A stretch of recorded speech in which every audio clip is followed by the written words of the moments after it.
BA द्वितीय वर्ष के विद्यार्थी एकांकी के संबंध में अध्ययन कर रहे थे। इसमें आपने देखा था कि एकांकी के प्रमुख तत्व कथावस्तु, संवाद, पात्र एवं चरित्र चित्रण, भाषा शैली, उद्देश्य, संकलन त्रय्य, अभिनेता और अंतर्द्वंद्व।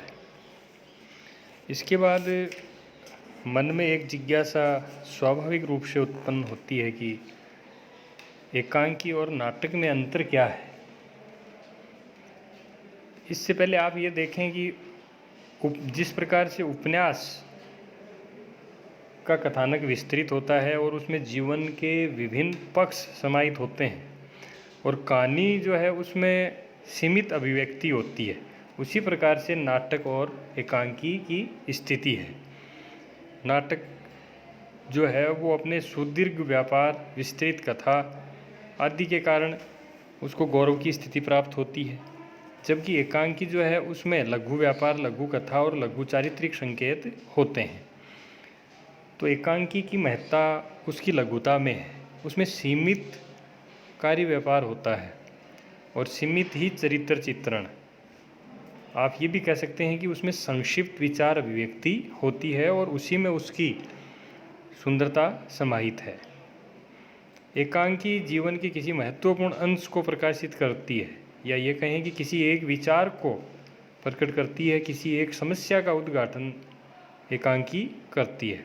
जबकि नाटक का जो क्षेत्र है वो थोड़ा विस्तृत है, उसमें समय भी अधिक अपेक्षित है और अधिक साज सज्जा की आवश्यकता उसमें होती है। एकांकी अपने इसी प्रभाव के कारण आज के भागदौड़ भरे जीवन में नाटक की अपेक्षा रंगमंच के प्रति अधिक तीव्र आकर्षण रखता है। एक अच्छी एकांकी में क्या हो सकता है? उदय शंकर भट्ट का एक कथन उचित है इसके संबंध में कि एकांकी नाटक का एक गतिमान ध्येय लेकर चलता है। वह बाण से चिड़िया की आँख बेधने वाले अर्जुन की तरह एकाग्रता, तन्मयता का ध्येय लेकर चलता है।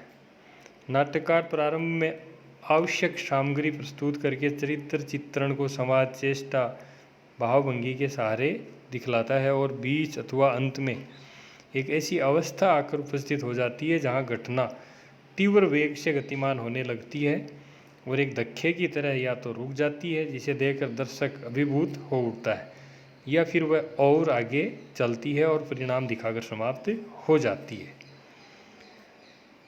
इस कथन के आधार पर हम कह सकते हैं कि एक अच्छी या कलात्मक एकांकी जो है उसमें निम्नलिखित विशेषताएं होनी चाहिए। पहली बात,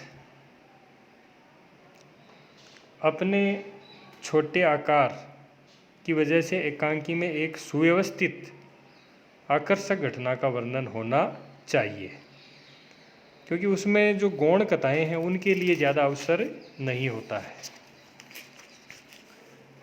एकांकी में इस दृष्टि से गति जो है उसका महत्व असीमित है, अर्थात घटना के किसी अंश का एक ऐसा चमत्कारपूर्ण चित्रण किया जाता है जिसकी संभावना पूर्व में कम होती है, किंतु इस गति में कार्य कारण संबंध होना बहुत ही आवश्यक है। नाटक के विकास में कथानक की जो तीनों अवस्थाएं जिन पर अपनी पहले भी चर्चा हुई थी, प्रारंभ, विकास और चरम उत्कर्ष होती हैं, लेकिन एकांकी की घटनाएं तीव्रता से गठित होनी चाहिए ताकि एकांकी निर्धारित अल्प समय में अपनी चरम स्थिति को प्राप्त कर सके, या ये कहें कि उचित जो उसका उद्देश्य है उस चरम परिणति के साथ समाप्त हो सके। एक अच्छी एकांकी में पात्रों की संख्या सीमित होनी चाहिए, लेकिन उन पर पड़े दबाव से उत्पन्न संघर्ष का चित्रण मनोवैज्ञानिक धरातल पर होना चाहिए ताकि वस्तु स्थिति जो है, या ये कहें कि वस्तु में एक आकर्षण बना रहे और तीव्रता का संचार हो सके। कल आपने कहानी के तत्वों में कथोपकथन के बारे में पढ़ा था। कहानी के संवाद सहजता, सरलता, संक्षिप्तता से युक्त होने चाहिए। और पात्रों की चारित्रिक विशेषताओं के उद्घाटन में सफल और भाषा शैली के प्रभावी निर्माण में योग प्रदान करने वाले होने चाहिए। हालांकि एकांकी के लिए दृश्य विधान की संख्या निश्चित नहीं है, फिर भी जो एकांकी एक ही दृश्य में समाप्त हो उसका प्रभाव सर्वाधिक होता है। कुछ विद्वान एकांकी में संकलन त्रय पर बहुत बल नहीं देते, स्थान, काल और समय की एक रूपता, लेकिन इसका होना काफ़ी, आप ये कह सकते हैं कि ज़रूरी है, आवश्यक है, क्योंकि स्थान, काल और घटना की एकता से ही कार्य की जो गति है वो बाधित नहीं होती और एकांकीकार अपने मूल कथ्य को मूर्त रूप देने में सफल हो पाता है।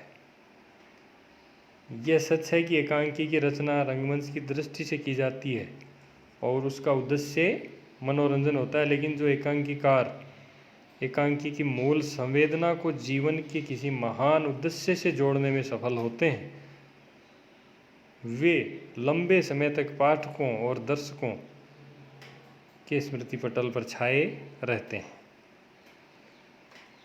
तो एक अच्छी एकांकी जो है उसमें इन विशेषताओं का होना बहुत ही जरूरी है।